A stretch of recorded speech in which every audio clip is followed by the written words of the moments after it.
അർച്ചനയുടെ കുട്ടിക്കാലം മുതലെയുള്ള സുഹൃത്തായിരുന്നു ആതിര. അർച്ചനയുടെ കല്യാണം കഴിച്ച രാഹുലിനെ ആതിരനെ പരിചയപ്പെടുത്താനുള്ള സ്വാഭാവികമായിരുന്നു. പരിചയപ്പെടുത്തി പയ്യെ പയ്യെ ഇവർ തമ്മിൽ വിളിക്കാൻ തുടങ്ങി, മെസ്സേജ് അയക്കാൻ തുടങ്ങി. നല്ല സുഹൃത്തുക്കളെന്ന നിലയിൽ അർച്ചനയ്ക്കും അതിന് പ്രശ്നങ്ങളൊന്നും ഉണ്ടായിരുന്നില്ല.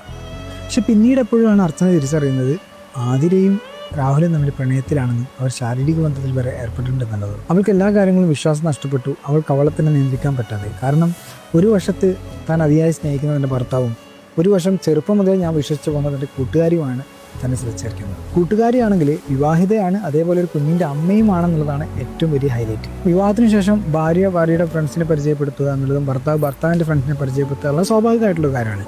ഇങ്ങനെ കോമൺ ഫ്രണ്ടായി മാറുകയും പിന്നീട് അവരുടെ ജീവിതം തകർക്കുന്ന വിധത്തിൽ അവരുടെ ജീവിതത്തിലേക്ക് കയറിപ്പറ്റുകയും ചെയ്യുന്ന ഒരുപാട് പേരുണ്ട്. എന്നാൽ ഇതൊന്നും അറിയാത്ത ആതിരയുടെ ഹസ്ബൻഡ് അവളെ സ്നേഹിക്കുകയും അവരെ നല്ല രീതിയിൽ കൊണ്ടിറക്കുകയൊക്കെ ചെയ്യുന്നുണ്ടായിരുന്നു.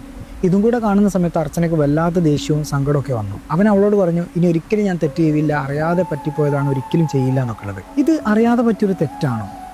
കാരണം തൻ്റെ ഭാര്യ കൂടെ ഇരിക്കെ തന്നെ അതേ സ്ഥലത്ത് വെച്ച്, അതേ റൂമിൽ വെച്ച്, അതേ ബെഡിൽ വെച്ചാണ് അവൻ അവളോട് ചാറ്റ് ചെയ്തുകൊണ്ടിരിക്കുന്നത്, അവളോട് സംസാരിച്ചുകൊണ്ടിരിക്കുന്നത്.